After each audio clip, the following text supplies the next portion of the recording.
The rush to the border. Another 2 caravans now are pouring up. Mexico could stop them so easy.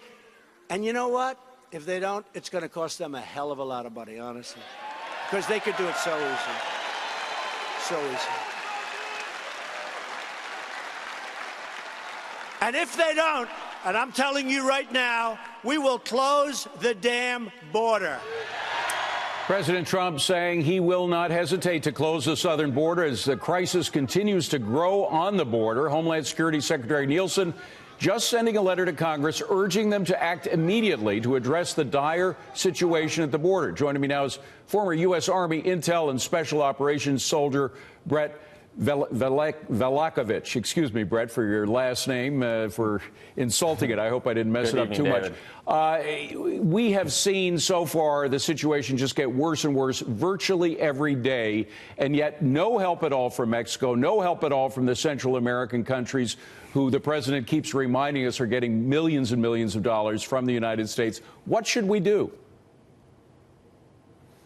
Well, David, based on the numbers that I'm seeing, which is clearly showing that we're being overwhelmed, we may absolutely have to shut down this border. I mean, David, we are being overrun. We are being overrun along the southern border. And as a former military guy, when I look at these numbers of migrants being captured, I feel like I'm on a military base overseas being overrun by the enemy. And then congressional Dems who are sitting there attacking the president and not letting him take action are the ones surrendering to it, right, waving the white flag, just letting them come in and watching everything crumble around us that we built so hard. I mean, this is no longer about the morality of it all, the right versus wrong.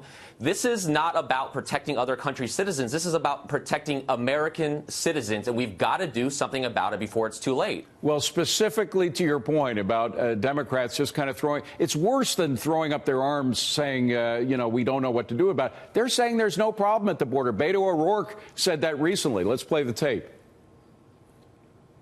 We do not need any walls. $30 billion, 2,000 miles long, 30 feet high, that will not be built on the international boundary line, which is the center line of the Rio Grande River. That wall will be built well into the interior, on someone's ranch, someone else's farm, someone else's home. You and I will be forced to take their property to solve a problem that we do not have.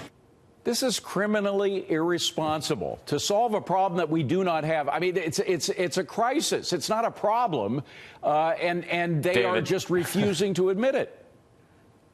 This is a joke. I mean, this crisis has strained nearly every aspect of U.S. operations along the border, from medical costs to immigration court to everything. It is straining that, okay? And let's look at this from just purely a business standpoint, okay? Illegal immigration cost U.S. taxpayers $134 billion last year alone, but yet illegal immigrants only provided $19 billion back in state, local, and federal taxes. And that's just absolutely ridiculous. You we know, are the being president, strained. Brett, forgive me for interrupting, but the president is speaking to this matter. Let's just go back live. Border policies Sure. are truly a betrayal to the American people.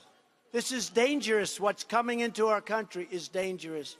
To defend the United States of America, I deployed the United States military. I got thousands of troops. Right now we have about 4,000 troops on our southern border, and they're fantastic. And think of it. For years, we defended the borders of foreign countries, but we don't want to defend their own border. Think of how crazy this is.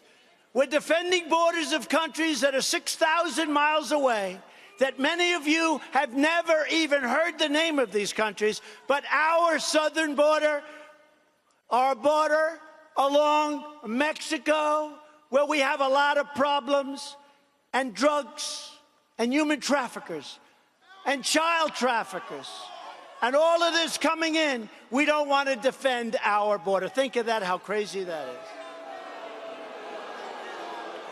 So now we are defending our borders for our country and the people of our country.